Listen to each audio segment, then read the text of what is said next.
जो लोग इस वीडियो को देखने के बाद में चैनल को सब्सक्राइब नहीं करते वो 3 दिन में गायब हो जाते हैं।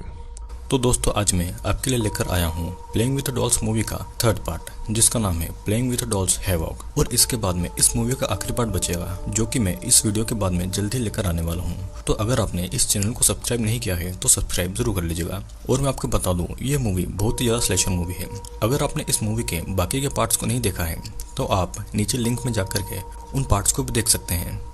तो चलिए, अब आपका ज़्यादा टाइम वेस्ट नहीं करते हुए आगे बढ़ते हैं वीडियो की ओर। इस मूवी की शुरुआत में एक गुफा के अंदर जा रही एक लड़की को दिखाया जाता है, और वही अमीर आदमी जिसे फर्स्ट और सेकंड पार्ट में दिखाया गया था, उसी ने किलर को भी उस गुफा में शिकार के लिए भेजा था। उस गुफा में हर जगह कैमरास लगे हुए थे और वहाँ जो कुछ भी हो रहा था वो सभी अमीर आदमी देख रहा था। गुफा में आगे जाते हुए एक लड़की को डॉल लड़की दिखाई देती है, जिसके पास में कुछ पैसे पड़े हुए थे। वहाँ पर एक नोट भी था जिसमें लिखा हुआ था कि आगे जाओ। वो लड़की फिर और आगे जाती है, वहाँ पर उसे एक ड्रेस, फिर से वही नोट और कुछ पैसे फिर से मिलते हैं।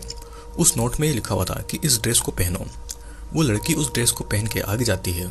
दूसरी तरफ हम देखते हैं कि उस किलर को अमीर आदमी के गुंडे बांधकर गन की पॉइंट पर उस गुफा में लाए हुए थे उस लड़की का शिकार करने के लिए। फिर वो गुंडे उस किलर को खोल के वहां से बाहर चले जाते हैं। इधर आगे जाते हुए लड़की को फिर से एक और नोट मिलता है और फिर से एक बार कुछ पैसे भी वहां पर थे।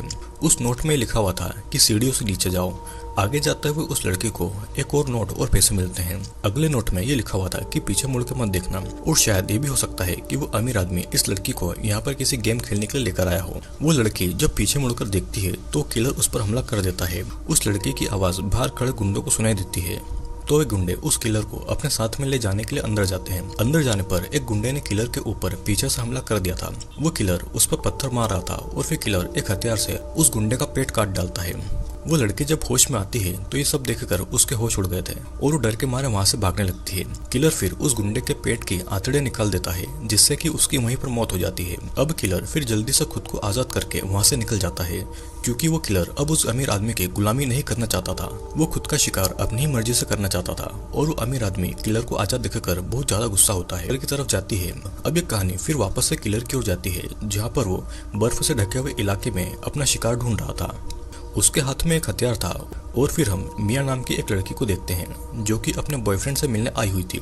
उसकी कार रास्ते में खराब हो गई थी, तो एक आदमी उसे ठीक कर देता है। मिया अपने रास्ते निकल जाती है और किलर भी उस कार को जाता हुआ देख लेता है और वो भी उस कार के रास्ते निकल जाता है। दूसरी तरफ सारा नाम की एक औरत अपने पति से मिलने के लिए जंगल में बने उनके कैबिन में आती है। उस कैबिन की देखभाल बॉब नाम का एक आदमी करता है। सारा के साथ में उसकी नौकरानी अलीशिया भी आई हुई थी।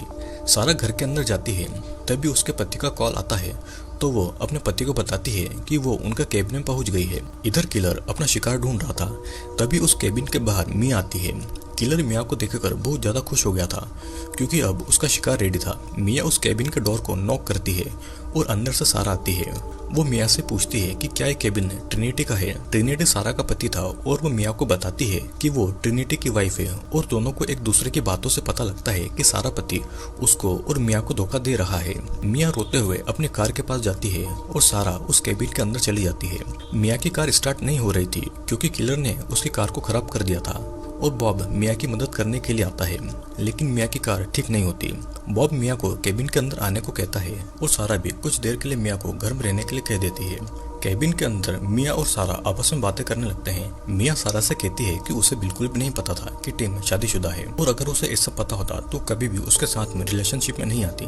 इधर बॉब मिया की गाड़ी ठीक करने के लिए ट्रक लेने जाता है, लेकिन उसे दिखाई देता है कि ट्रक से बाथरूम तक एक चेन बंधी हुई थी, और फिर वो उस चेन को बाथरूम तक फॉलो करता है। और तभी किलर बाथरूम से निकलकर बॉब पर ही हमला करके उसे बेहोश कर देता है। बॉब को जब होश आता है तो वो खुद को बंधा हुआ पाता है। बॉब खुद को छुड़ाने की बहुत कोशिश करता है, लेकिन वो छुड़ा नहीं पाता। अब किलर उसके पास में आता है और बॉब का पेंट फाड़ देता है। फिर एक हथियार से उसका पैर काट डालता है, जिसके बाद में किलर अपने हाथों से उसके पैरों की हड्डी को ही उखाड़ देता है। बॉब अब बहुत तड़प रहा था। फिर किलर बॉब के प्राइवेट पार्ट पर चेनसो को घुसाकर बॉब को नीचे से ऊपर तक फाड़ देता है। अब दूसरी तरफ मिया और सारा अपनी पर्सनल लाइफ के बारे में बातें कर रहे थे।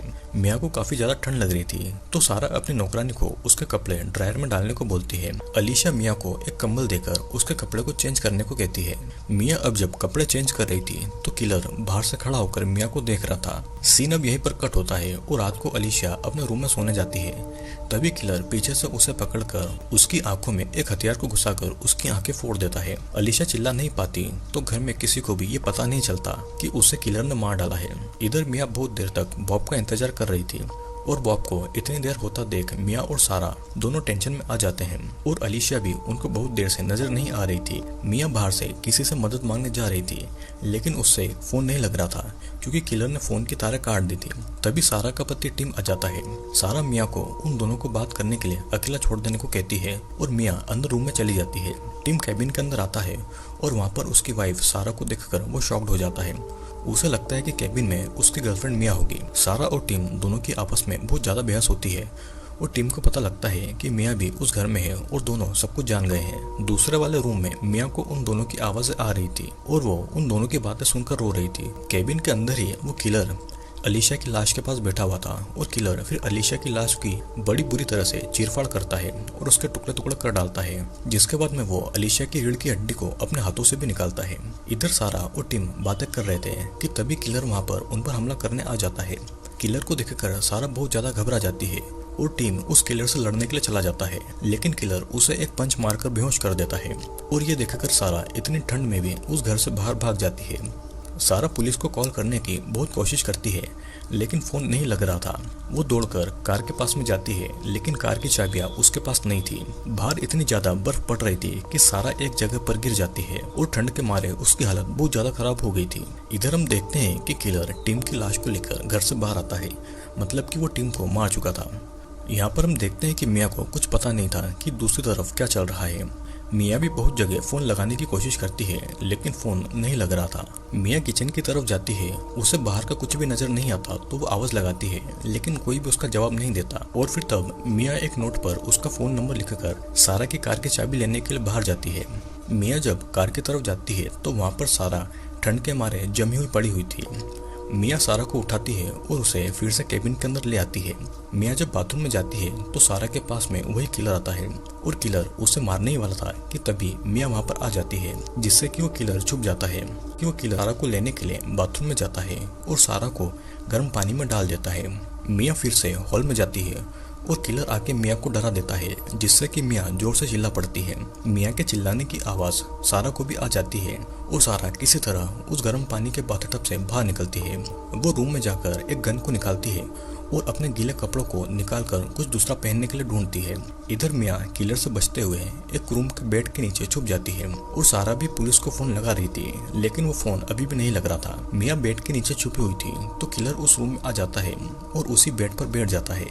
किलर अपना हाथ डालकर बेड के नीचे चेक करता है तो मिया बहुत ज्यादा डर जाती है। तभी किलर को पता लगता है कि मिया बेड के अंदर है। मिया चिल्लाती है और सारा गन लेकर किलर को मारने के लिए आ जाती है।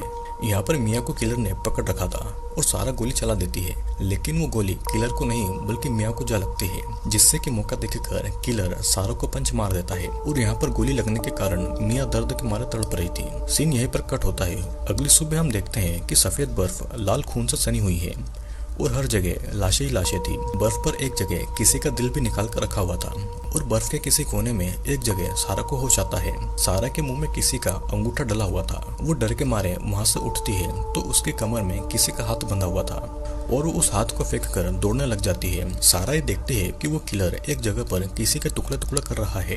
किलर की भी नजर सारा पर पड़ती है और वो अब सारा के पीछे भागता है। कुछ दूर दौड़ लगाने के बाद में किलर सारा को पकड़ लेता है और उसे अपने साथ में ले जा रहा था। वो एक जगह पर सारा को लाकर उसके साथ में जोर जबरदस्ती करके उसे इंसानी मांस खिला रहा था। सारा उस इंसानी मांस को खा के उल्टी कर देती है, जिसके बाद में किलर खुद सारा को भागने के लिए कहता है। सारा भी अपनी जान बचाने के लिए किलर से भागती है लेकिन किलर उसे फिर से पकड़ लेता है। सारा दौड़ते दौड़ते एक गड्ढे में गिर जाती है जहाँ पर सिर्फ सारा का सिर ही बाहर आ रहा था। वो किलर भी सारा के पास वाले गड्ढे में गिर जाता है और वो वहाँ से सारा को मारना चाह रहा था। सारा किसी तरह से उस गड्ढे से निकलती है और भागती है। किलर भी अब उसके पीछे था और एक जगह पे किलर उसे आकर पकड़ लेता है और उसके सर पे मारता है। कुछ ही देर के बाद हमें देखते हैं कि सारा को किलर ने बांध कर रख दिया है। वो सारा को एक हथियार से काटने वाला था कि तभी कोई किलर पर गोली चला देता है और ये गोली बेहोश कर देने वाली गोली थी जो कि किसी ऑफिसर ने उस किलर के ऊपर चलाई थी। लेकिन हम देखते हैं कि वो कोई ऑफिसर नहीं था बल्कि वो अमीर आदमी का ही एक गुंडा था जिसे सारे सबूत मिटाने के लिए उस अमीर आदमी ने ही भेजा था। वो सारा को भी गोली मार के जख्मी कर देता है, जिसके बाद में वो सारा को मारने वाला था और तभी मिया आकर उस गुंडे को ही गोली मार देती है। मूवी के आखिर में हमें देखते हैं कि मिया और सारा वहाँ से भागने में कामयाब होती है और जब वो गुंडा वहाँ पर आ जाता है तो किलर उस गुंडे के सर पर अपने हथियार से वार करके उसके सर के 2 टुकड़े कर देता है और इसी के साथ में ये मूवी यहीं पर एंड होती है। तो दोस्तों ये था playing with the dolls movie का 3rd पार्ट। इस मूवी का एक और पार्ट बचा हुआ है जो कि जल्दी आने वाला है और अगर आपने इस मूवी के पहले के पार्ट्स नहीं देखे हैं तो नीचे आपको डिस्क्रिप्शन में लिंक मिल जाएगी जहाँ से आप बाकी के पार्ट्स को भी देख सकते हैं।